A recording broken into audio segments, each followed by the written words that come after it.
You're watching the Fox 25 Primetime News at 9.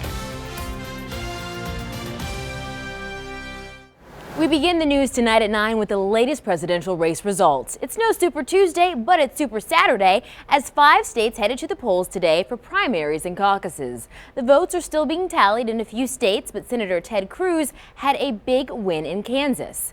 But first, within the last hour, the race in Nebraska has been called for Senator Bernie Sanders. He overtook Hillary Clinton with 55% to her 45%. Democratic frontrunner Hillary Clinton had a big win in Louisiana over Senator Sanders, taking 72% of the vote. Senator Cruz sweeps the Kansas caucus by more than 25% of the vote over frontrunner Donald Trump. This adds to his wins here in the Sooner State, Iowa, Alaska, and his home state of Texas. And we're just learning in the last hour that Senator Cruz has also won Maine with 45% of the vote. Cruz, who was campaigning in Idaho earlier today, says voters are coming together. What we're seeing is conservatives coming together. What we're seeing is Republicans coming together. What we're seeing is libertarians coming together. What we're seeing is men and women who love freedom and love the Constitution coming and uniting and standing as one behind this campaign. And on the Democratic side of the aisle, Senator Bernie Sanders took Kansas. That's according to the Kansas State Democratic Party. 3 states voted in the Democratic presidential race. The other 2 are Louisiana and Nebraska. Tonight, Donald Trump is the projected winner in Louisiana. The Associated Press calling it with 45% of the vote right now, but not all votes are in just yet. There are a total of 155 delegates up for grabs today on the Republican side. A look at the overall numbers shows Trump has 338 and Cruz has 254. Marco Rubio has 115 delegates and John Kasich has 25. It takes 1,237 delegates to win the Republican nomination for president.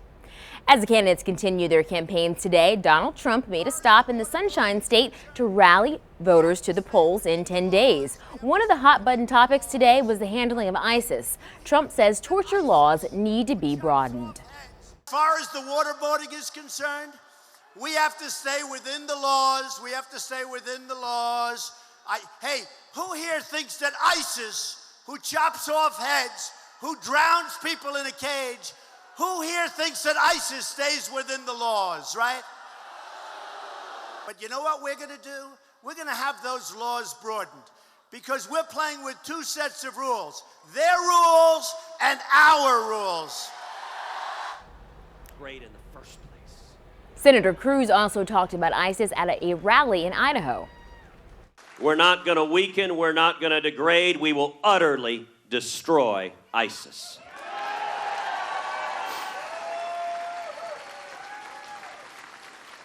And one of the most shameful things of the last 7 years has been this president sending our fighting men and women into combat with rules of engagement that tie their arms behind their back, that make it impossible for them to defend themselves, for them to win. Let me say right now, that is immoral, it is wrong, and in January 2017, it will end. Senator Cruz is headed to Florida tonight for an event tomorrow afternoon ahead of the primary in just 10 days on the 15th. In Michigan today, Senator Bernie Sanders spoke about education costs and free Medicare programs for all Americans. During that time, a supporter fainted and Bernie called for aid. One of the arguments is that Bernie can't win. All right. Okay. We need a medic. We need a medic. Somebody fainted? All right, let's get a medic out there. Take a break for a second. Okay. We have medics here, doctor, nurses. We have trained personnel here. We got your back, Bernie. Okay, let's get some help for that person. Bernie loves everyone. Sanders and Clinton are debating in Michigan tomorrow. Also in Florida today, Senator Marco Rubio campaigning for his home state. Today he warned voters of the dangers if he is not elected president. He described conservatism as a principle and not an attitude. Senator Rubio also proposed term limits for congressmen and Supreme Court justices. Rubio focused heavily on the foreign policy threat. It's not just about winning, it's what are you going to do when you win. First of all, we can't win if we don't run as a conservative party that embraces the principles of conservatism. Conservatism is adhering to the Constitution of the United States. Florida's Republican primary is the 15th, with just under 100 delegates up for grabs. For the next several months, voters will be headed to the polls, but there's a group of people who don't know if they can exercise that right to vote.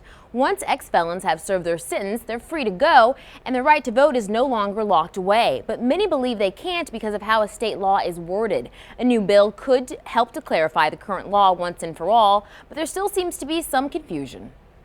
People think it says if I serve 5 years, I've got to wait a grace period of another 5 years before I can vote. And I've been told that repeatedly. The bill passed in a 6-0 vote in the committee. It will now move to the House floor for a vote before going to the Senate.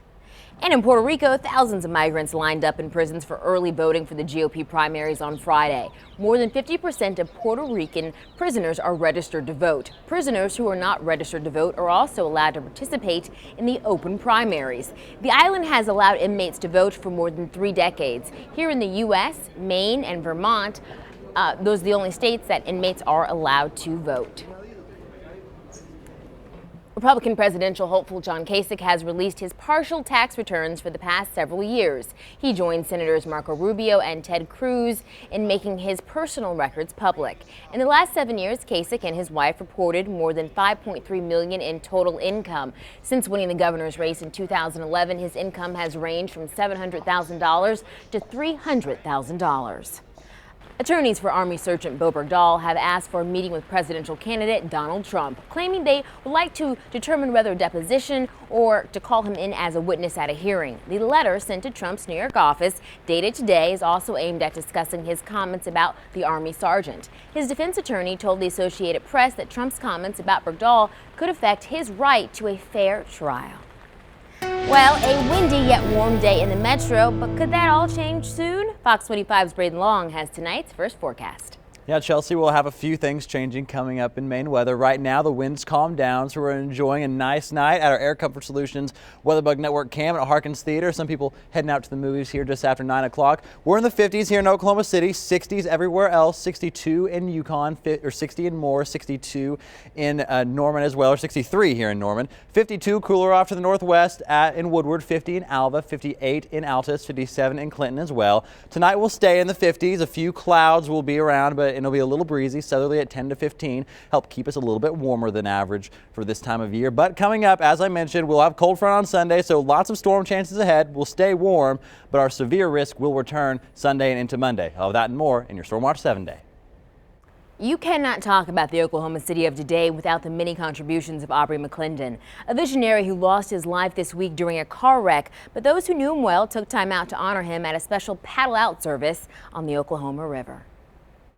The Chesapeake Boathouse is the first boathouse on the Oklahoma River, the result of Aubrey McClendon's vision and financial support that set the standard for future development in the Boathouse District.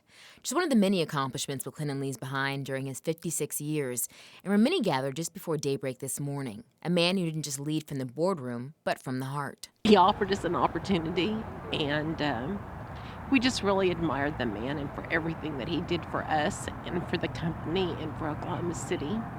Going to be greatly missed.